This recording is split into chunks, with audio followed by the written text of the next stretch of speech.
ଆୟକର ହ୍ରାସ ପରେ ଏବେ ଜିଏସଟି ପାଳି ଅର୍ଥମନ୍ତ୍ରୀ ନିର୍ମଳା ସୀତାରମଣ ଦେଲେ ସଂକେତ। ତେବେ କ'ଣ ରହିଛି ସମ୍ପୂର୍ଣ୍ଣ ଅପଡେଟଟି ଆସନ୍ତୁ ଜାଣିବା। ତା ପୂର୍ବରୁ ଭିଡ଼ିଓଟିକୁ ଲାଇକ୍ ଆଉ ସେୟାର କରି ଚ୍ୟାନେଲଟିକୁ ସବସ୍କ୍ରାଇବ କରିବା ପାଇଁ ଅନୁରୋଧ। ଆୟକର ହ୍ରାସ ପରେ ଏବେ ଜିଏସଟି ହାର ମଧ୍ୟ ହ୍ରାସ ପାଇବାକୁ ଯାଉଛି। ଅର୍ଥମନ୍ତ୍ରୀ ନିର୍ମଳା ସୀତାରମଣ ନିଜେ ଏ ବିଷୟରେ ସଂକେତ ଦେଇଛନ୍ତି।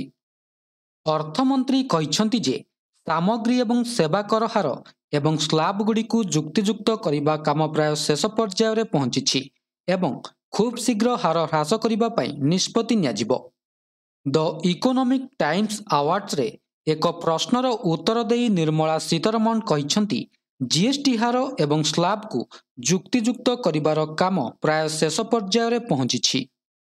ସେ କହିଛନ୍ତି ଯେ ରାଜସ୍ୱ ନିରପେକ୍ଷ ହାର 1 ଜୁଲାଇ 2017ରେ ଜିଏସଟି ପ୍ରଚଳନ ସମୟରେ 15.8%ରୁ ହ୍ରାସ ପାଇ 2023ରେ 11.4% ହୋଇଛି ଏବଂ ଏହା ଆହୁରି ହ୍ରାସ ପାଇବ। ଅର୍ଥମନ୍ତ୍ରୀଙ୍କ ଅଧ୍ୟକ୍ଷତାରେ ଜିଏସଟି ପରିଷଦ ସେପ୍ଟେମ୍ବର 2021ରେ ହାରଗୁଡ଼ିକୁ ଯୁକ୍ତିଯୁକ୍ତ କରିବା ଏବଂ ସ୍ଲାବରେ ପରିବର୍ତ୍ତନ ପାଇଁ ପରାମର୍ଶ ଦେବା ପାଇଁ ଏକ ମନ୍ତ୍ରୀଗୋଷ୍ଠୀ ଗଠନ କରିଥିଲା। ଅର୍ଥମନ୍ତ୍ରୀ କହିଥିଲେ ମନ୍ତ୍ରିମଣ୍ଡଳ ଏକ ଚମତ୍କାର କାମ କରିଛି, କିନ୍ତୁ ବର୍ତ୍ତମାନ ଏହି ପର୍ଯ୍ୟାୟରେ ମୁଁ ପ୍ରତ୍ୟେକ ଗୋଷ୍ଠୀର କାର୍ଯ୍ୟକୁ ପୁଣି ଥରେ ପୁଙ୍ଖାନୁପୁଙ୍ଖ ସମୀକ୍ଷା କରିବାକୁ ପଦକ୍ଷେପ ନେଇଛି ଏବଂ ତାପରେ ହୁଏତ ମୁଁ ଏହାକୁ ପରିଷଦକୁ ନେଇଯିବି। ତାପରେ ଆମେ ଏହା ଉପରେ ଚୂଡ଼ାନ୍ତ ନିଷ୍କର୍ଷରେ ପହଞ୍ଚି ପାରିବୁ କି ନାହିଁ ତାହା ବିଚାର କରାଯିବ। ନିର୍ମଳା ସୀତାରମଣ କହିଛନ୍ତି ଯେ ହାରକୁ ଯୁକ୍ତିଯୁକ୍ତ କରିବା ପାଇଁ ଆହୁରି କିଛି କାମ କରିବାକୁ ପଡ଼ିବ। ଆମେ ଏହାକୁ ପରବର୍ତ୍ତୀ ପରିଷଦ ବୈଠକରେ ନେଇଯିବୁ ବୋଲି ସେ କହିଥିଲେ। ଆମେ ହାର ହ୍ରାସ, ଯୁକ୍ତିଯୁକ୍ତିକରଣ, ସ୍ଲାବ ସଂଖ୍ୟା ବିଚାର କରିବା ଇତ୍ୟାଦି କିଛି ଗୁରୁତ୍ୱପୂର୍ଣ୍ଣ ପ୍ରସଙ୍ଗରେ ଚୂଡ଼ାନ୍ତ ନିଷ୍ପତ୍ତି ନେବାର ବହୁତ ନିକଟତର। ପ୍ରକୃତରେ ଚାହିଦା ଏବଂ ବ୍ୟବହାର ବୃଦ୍ଧି କରିବା ପାଇଁ ସରକାରଙ୍କ ଉପରେ ଚାପ ରହିଛି, ଯାହା ପାଇଁ ଜିଏସଟି ପରିଷଦ ଏବେ ଜିଏସଟି ହାର ହ୍ରାସ କରିବା ବିଷୟରେ ବିଚାର କରୁଛି।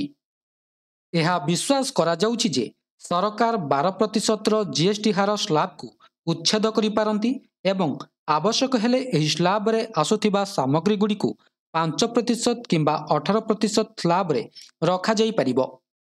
ଏହି ପ୍ରୟାସର ଲକ୍ଷ୍ୟ ହେଉଛି ଜିଏସଟି ହାର ଗଠନକୁ ଯୁକ୍ତିଯୁକ୍ତ କରିବା ସହିତ ବ୍ୟବହାର ବୃଦ୍ଧି କରିବା। ପ୍ରକୃତରେ ବହୁତ ଦିନ ଧରି ଦାବି ହୋଇ ଆସୁଛି ଯେ ଜିଏସଟି ସ୍ଲାବକୁ ପରିବର୍ତ୍ତନ କରାଯିବା ଉଚିତ ଏବଂ ହାରଗୁଡ଼ିକୁ ଯୁକ୍ତିଯୁକ୍ତ କରାଯିବା ଉଚିତ। ବର୍ତ୍ତମାନ ଜିଏସଟି ଅଧୀନରେ 4ଟି ଟିକସ ସ୍ଲାବ ଅଛି। ସେହି 4ଟି ସ୍ଲାବ ହେଉଛି 5%, 12%, 18% ଏବଂ 28%। କିଛି ବିଳାସପୂର୍ଣ୍ଣ ସାମଗ୍ରୀ ଉପରେ ପୃଥକ ସେସ୍ ପାଇଁ ବ୍ୟବସ୍ଥା ଅଛି।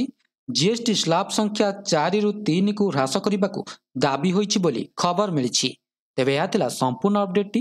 ଭିଡ଼ିଓଟି ଭଲ ଲାଗିଥିଲେ ଭିଡ଼ିଓଟିକୁ ଲାଇକ୍ କରନ୍ତୁ, ସେୟାର କରନ୍ତୁ ଏବଂ ଚ୍ୟାନେଲଟିକୁ ସବସ୍କ୍ରାଇବ କରିବାକୁ ଭୁଲନ୍ତୁ ନାହିଁ। ଧନ୍ୟବାଦ।